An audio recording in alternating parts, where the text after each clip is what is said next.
I want to thank all the committed elected leaders we have here with us, but I especially want to thank my own delegate, Vivian Watts, who's been absolutely rock solid with us all the way, every step of the way on this issue. As Patrick said, my name's Peter Reed, and I am the father of Mary Reed, who was one of the 32 students and faculty shot to death on the campus of Virginia Tech on April 16, 2007. I'm here today to support Andy Parker's call to do whatever it takes to implement sensible gun violence prevention measures, and to join Delegate Hope in urging the Virginia General Assembly to finally, at long last, take the issue of gun violence seriously.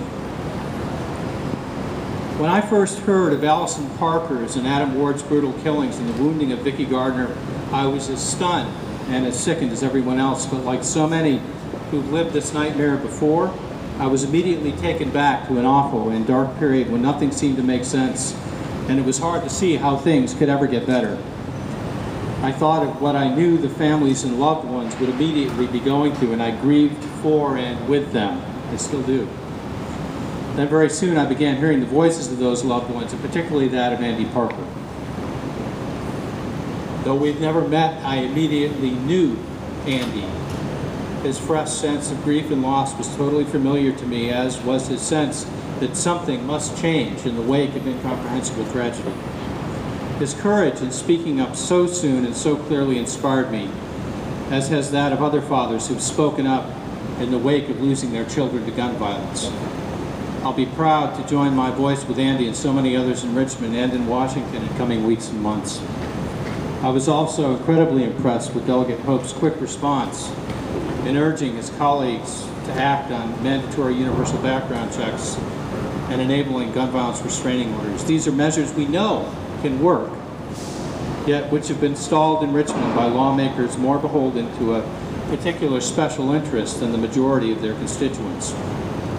Year after year, since 2007, I and many other victims and survivors of gun violence have gone to Richmond to implore the General Assembly to act, only to be stymied by an entrenched lobby and a pliant cohort of legislators who depend on them.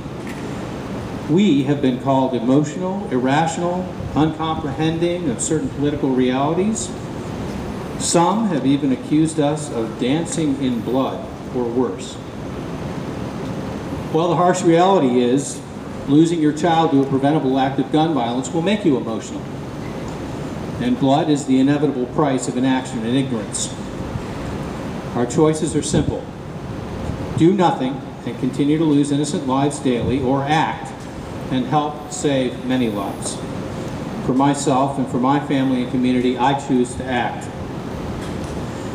It's long past time for the obstructionists of a single House subcommittee to get out of the way and allow the representatives of the people of the Commonwealth to vote on simple common sense measures like universal background checks.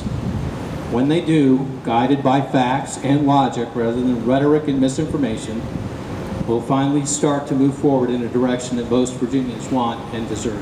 Thank you.